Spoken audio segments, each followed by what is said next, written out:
Crime खुलासा news में आपका स्वागत है। इस वक्त की बड़ी खबर बागेश्वर धाम से आ रही है, जहां पर बागेश्वर धाम में एक मुस्लिम महिला बन गई है हिंदू। इसके बाद उसने कहा कि जिसे सुनकर आप हो जाएंगे सनातन धर्म के प्रति लालायित। पूरी वीडियो देखें और सुने आखिर इस मुस्लिम महिला ने क्या कहा। मेरा नाम सुल्ताना था। मैं मुस्लिम धर्म में जन्मी हुई बेटी हूँ। अपने माँ बाप की इकलौती बेटी थी, 3 भाइयों की इकलौती बहन। लेकिन जो मान सम्मान हिंदुओं की बहन बेटियों को मिला वो मुझे कभी नहीं मिला। और वो इसलिए मुझे महसूस हुआ क्योंकि जो मेरी फ्रेंड सर्कल थी, मेरी जो फ्रेंड थी, दोस्ती थी, वो हिंदू लड़कियों से थी।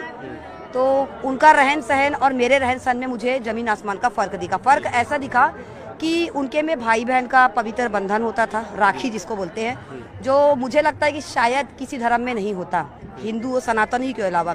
और दूसरा उनके में 7 फेरों का जो शादी, 7 वचनों की जो शादी होती है, 16 श्रृंगार होते हैं जो सुहागनों का।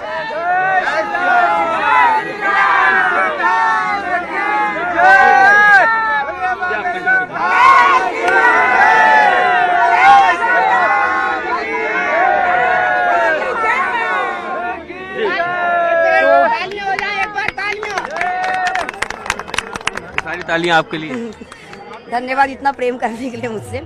और उसके बाद में मैं आपको बता रही हूँ कि मुझे ऐसा लगता था कि जैसे एक पंछी जो है पिंजड़े में है, उसको पिंजड़े में आप चाहे कितना भी सोने की थाली में खिला दो, चांदी की गिलास में पानी पिला दो, कितना भी अच्छा उसको खिला दो, लेकिन वो अंदर से मन से खुश रहेगा ही नहीं, क्योंकि उसके अंदर एक उड़ने की जो होती है इच्छा, सभी में होती है कि हम खुल के जिए अपनी ज़िंदगी को।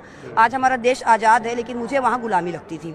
और आज सनातन में आके मुझे ऐसा लगता है कि मेरे जो अरमान थे या जो मेरे सपने थे उनको पर मिल गए और मैं आसमान में उड़ रही हूँ। आप जो महाकुंभ है, जो सबसे बड़ा कुंभ कहा जाता है, उसमें भी आप 1 महीने तक रही लगातार, कैसा अनुभव रहा कुंभ का?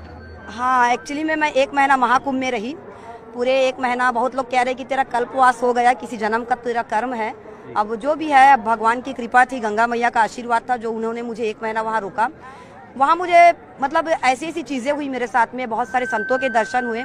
सबसे बेस्ट और स्पेशली तब लगा जब जगत गुरु जी, जो खुद हमारे राम जी का पूरा प्रमाण हाई कोर्ट में दे के हमारे राम जी को पूरे 500 साल के बाद अयोध्या में लाए, राम भद्राचार्य जी, जब उनको पता चला मेरे बारे में तो उन्होंने खुद से होके मुझे बुलाया कि कौन है वो, बुलाओ। और जब मैं उनके पास गई तो उन्होंने 5-7 मिनट मुझसे बात की, मेरे सर में हाथ रख के बहुत आशीर्वाद दिया और अपने चरण भी मुझसे छुआए। और जब मेरे आंखों से निकले हुए आंसू उनके चरणों में गिरे तो वो मेरे मन को एकदम संतुष्टि हुई। और मुझे लगा वाकई में, अभी तक लगता था कि बहुत लोग बोलते भी थे मुझे कि ये मुस्लिम है तो इसको क्या हनुमान चालीसा आता होगा, क्या मंत्र आते होंगे। आपको आता है? आप मुझसे को भी पूछ लो। तो हनुमान चालीसा सुना दीजिए एक बार। पूरा सुना या थोड़ा जैसा भी बोलो, जितना आपको उचित लगे। मैं पूरा ही सुना दूंगी, आपके पास समय होना चाहिए बस। मुझे सनातन के लिए बोलने में कोई दिक्कत नहीं है। श्री गणेशाय नमः। श्री गुरुचरण सरोज रज हिजमन, श्री गुरुचरण सरोज मज निजमन मुकुर सुधारी, बरनौ रघुवर विमल जशु, जो दायुक फलचारी, बुद्धिहीन तनु जानी के, सुमिरौ पवन कुमार, बल बुद्धि विद्या देहु मोहि, हरहु कलेश विकार। जय हनुमान ज्ञान गुण सागर, जय कपीस तेहु लोक उजागर, रामदूत अतुलित बलधामा, अंजनी पुत्र पवन सुत नामा, महावीर विक्रम बजरंगी, कुमति निवार सुमति की संगी, कंचन बरन विराज सुबेसा।